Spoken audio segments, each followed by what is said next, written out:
ಅಭಿ ಏ ಅಭಿ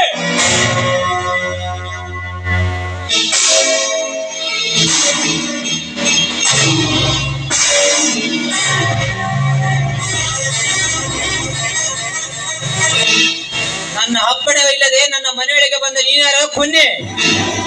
ನಾನ್ಯಾರ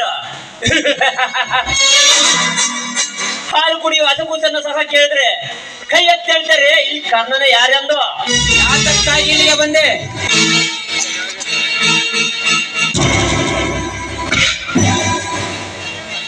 ನನ್ನ ಪಾರ್ಟ್ನರ್ ಆದ ಜಮೀನ್ದಾರನ ವ್ಯವಹಾರಕ್ಕೆ ಪ್ರತಿಯೊಂದು ವ್ಯವಹಾರಕ್ಕೆ ಅಡ್ಡ ಬರ್ತಿರುವ ನಿನ್ನ ರುಂಡ ಕತ್ತರಿಸಲು ಬಂದ ಸಾಹಸ ಸಿಂಹ. ಸಾಹಸ ಸಿಂಹ ಈ ಅಭಿಮಾನ್ಯ ಚಕ್ರಿ ಹೋದ ಕೋಟೆಗಳಿಗೆ ಒಂದು ಇರುವೆ ಕೂಡ ಪ್ರವೇಶಿಸುವಂತಿಲ್ಲ. ಅಂಥದ್ರಲ್ಲಿ ಅಪ್ಪಿತಪ್ಪಿ ನೀ ಬಂದರೆವೆಂದ ಮೇಲೆ ನಿನಗೆ ಸಾವು ಸಮೀಪಿಸದಂತೆ ಕಾಣುತ್ತದೆ. ಸಾವು ನನ್ನ ಪ್ರಾಣ ತೆಗೆಲು ನಿನಗಷ್ಟೇ ಅಲ್ಲ, ಇಡೀ ಕರ್ನಾಟಕದ ರೌಡಿಗಳು ಬಂದರು ಎದುರುವ ಗಂಡ ನಾನಲ್ಲ. ಅದಲ್ಲದೆ ನೀನು ನನಗೆದುರಾದರೆ ನಿನ್ನ ರುಂಡ ತೆಗೆದೇ ಬಿಡಲಾರೆ. ರುಂಡ ಅದು ಈ ಮರಿ ಹುಲಿ ರುಂಡ? ಲೇ ಬಚ್ಚೆ, ನನ್ನ ರುಂಡ ತೆಗೆದರೆ ನಿನಗೆ ಏನು ಸಿಗೋದು? ಮಣ್ಣು. ಮಣ್ಣು ಸಿಗುವುದಲ್ಲೇ ಒಂದು ಸಿಗುತ್ತದೆ ಈ ನಿಕೋಬಾರ್ ರೌಡಿ ಕರ್ಣನಿಗೆ. ನೀನು ನಿಕೋಬಾರ್ ರೌಡಿ ಅಲ್ಲಲೇ, ಆ ಜಮೀನ್ದಾರ್ ಎತ್ತಿ ಹಾಕಿದ ಮೂಳೆ ತಿಂದು ಕಾಲ ಕಳೆದಿರುವ ಕೆಟ್ಟ ವಿಷಸರ್ಪ. ಇನ್ನು ನಿನ್ನ ಪಾರ್ಟ್ನರ್ ಒಬ್ಬ ಜಮೀನ್ದಾರನೊಬ್ಬ ಬಡವರ ರಕ್ತ ಕುಡಿತಿರುವ ಕಟಕ, ಮೇಲಾಗಿ ನನ್ನ ಶತ್ರು. ಮತ್ತೊಮ್ಮೆ ನುಡಿದಿರು ನನ್ನ ಪಾರ್ಟ್ನರ್ ಕಟುಕ, ನೀಚ, ದ್ರೋಹಿ ಮಾತ್ರ ನುಡಿದರೆ ನಿನ್ನ ಪ್ರಾಣ ತೆಗೆದು ಉಕ್ಕಿ ಹೊರ ಬರ್ತದೆ ಈ ಕರ್ಣನ ಸೇಡಿನ ಜ್ವಾಲಾಮುಖಿ. ಸೇಡಿನ ಜ್ವಾಲಾಮುಖಿ? ನಿನ್ನ ಸೇಡಿನ ಜ್ವಾಲಾಮುಖಿ ಗಂಡದೆ ಪೌರುಷ ನನ್ನ ಮುಂದೆ ತೋರಿಸಬೇಡ. ಆ ಜಮೀನ್ದಾರ ಪರವಾಗಿ ಮಾತನಾಡುತ್ತೀಯಲ್ಲ, ನೀನು ಅವನಿಗಿಂತ ಮಹಾದೇಶದರ ಇರಬೇಕೆಂದು ನಾನು ಕೈ ಎತ್ತಿ ಹೇಳುತ್ತೇನೆ.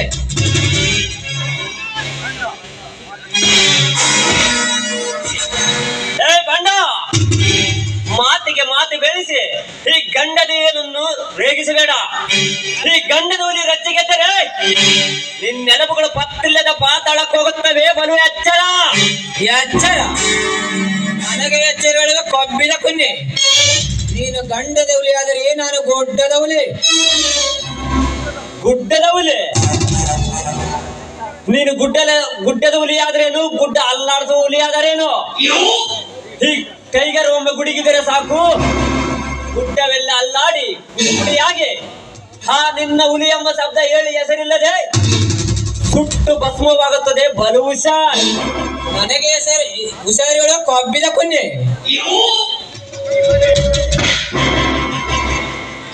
ಈ ಹಬಿ ಕೆಂಗೆಟ್ಟು ನಿಂತರೆ ನಿನ್ನಂತವರು ಕೋಟಿ ಜನ ಬಂದರು ಅವರ ರುಂಡದಿಂದ ಬೇರ್ಪಡಿಸುವ ಜೋಡಿ ಗುಂಡಿಗೆ ಶಕ್ತಿ ಈ ನನಗಿದೆ. ನೀನು ಬಲು ಎಚ್ಚರ. ಜೋಡಿ ಗುಂಡಿಗೆ ಶಕ್ತಿ? ಈ ಕರ್ಣ ಹುಟ್ಟಿದ್ದು ಚಾಕು, ಚೂರಿ, ಚೈನು, ಬಂದೂಕುಗಳ ಮಧ್ಯ. ನಿನ್ನ ಮರ್ಡರ್ ಮಾಡುವ ವಿಷಯದಲ್ಲಂತೂ ನಿನ್ನ ಅಂಬಿಗಾಲಿನಲ್ಲಿ ನಡೆಯುವ ಹಸುಗುಸಲೆ ಬಚ್ಚ ರುಚ್ಚ. ಪುಂಡತನ, ಮರ್ಡರ್, ಕೊಲೆ, ಸಿಲಿಗೆ ಮಾಡುವುದನ್ನು ನೀನು ತಾಯಿ ಗರ್ಭದಂದವರ ಬಂದ ನಂತರ ಕಲಿತಿರುವೆ. ಈ ಅಭಿಮಾನು ತಾಯಿ ಗರ್ಭದಲ್ಲಿದ್ದಾಗಲೇ ಕಲಿತು ಹೊರ ಬಂದಿದ್ದಾನೆ. ಇಲ್ಲಿ ಒಕ್ಕ ಪುಂಡ ಹುಲಿಯಾಗಿ.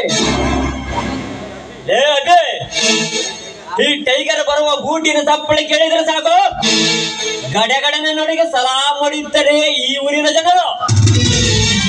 ಅಂತದ್ರಲ್ಲಿ ನೀನು ನನಗೆ ಎದುರಾದರೆ ಮುಗಿಯಿತು ನಿನ್ನ ಆಯಸ್. ನನ್ನ ಆಯಸ್ಸು ಮುಗಿದಕ್ಕಿಂತ ಮುಂಚೆ ನಿನ್ನ ಆಯಸ್ಸು ಮುಗಿತು ಎಂದು ತಿಳಿಯಲೇ ಮಗನೇ? ಇಲ್ಲ ಕರ್ಣ, ನೀನು ತಪ್ಪು ತಿಳಿದಿದ್ಯಾ. ನಾನು ಅವತ್ತೇ ಹೇಳಿರ್ಲಿಲ್ವಿ, ನಾನೊಂದು ಹುಡುಗನ ಪ್ರೀತಿ ಮಾಡ್ತಾ ಇದ್ದೀನಿ, ಅವನ ಕೊಲೆ ಅಪರಾಧ ಹೊತ್ತು ಜೈಲು ಸೇರಿದ್ದಾನೆ ಅಂತ. ಅವನು ಬೇರೆ ಯಾರೂ ಅಲ್ಲ, ಇವನೇ. ಇವನು ನನ್ನ ಭಾವಿ ಹಸ್ಬೆಂಡ್ ಅರ್ಜುನ್ ಅಲಿಯಾಸ್ ಅಭಿಮನ್ಯು. ಹಾಗಾದರೆ ಇವನನ್ನು ಕೊಲೆ ಮಾಡುವ ಆ ಪ್ರತಾಪ್ ನನಗೆ 10,000 ಕೊಟ್ಟಿದ್ದು, ಇದರಲ್ಲಿ ಏನೋ ಮೋಸವಿದೆ. ಜಮೀನ್ದಾರನನ್ನು ವಿಚಾರಿಸಲೇಬೇಕು. ಇರಲಿ. ಹಾಗಾದರೆ ಈ ಅಭಿಮನ್ಯ ಅವತಾರಕ್ಕೆ ಕಾರಣ ಸಮಯ ಬಂದಾಗ ಎಲ್ಲ ನಿನಗೆ ಅರ್ಥವಾಗುತ್ತೆ. ನೋಡು, ಮನೆಯಲ್ಲಿ ಅಣ್ಣ ನಿನ್ನ ದಾರಿನೇ ಕಾಯ್ತಾ ಇದ್ದಾನೆ. ಅದೇನೋ ಅರ್ಜೆಂಟ್ ಆಗಿ ಮಾತಾಡ್ಬೇಕು ಅಂದ್ರೆ ನಿನಗ ಮನೆಗೆ ಹೋಗು. ಆಯ್ತು, ನಾನು ಬರುತ್ತೇನೆ.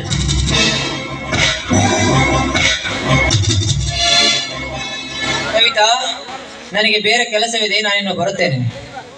ನಿಲ್ಲು ಅರ್ಥ. ಇದೇನು ನಿನ್ನ ಜೊತೆ ಹಾಡಿ ಆನಂದಿಸ್ಬೇಕು ಅಂತ ಆಸೆ ಪಟ್ಟು ಬಂದಿದ್ದೇನೆ, ಹಾಗೆ ಹೋಗ್ತಾ ಇದೀಯಾ? ನನಗೆ ಈಗ ಮೂಡಿಲ್ಲ. ನೀನೇ ಬೇಕಾದರೂ ಹಾಡು, ನಾನು ಆಡುವುದಿಲ್ಲ. ಸರಿ, ನಿನ್ನ ಇಷ್ಟ. ನೀ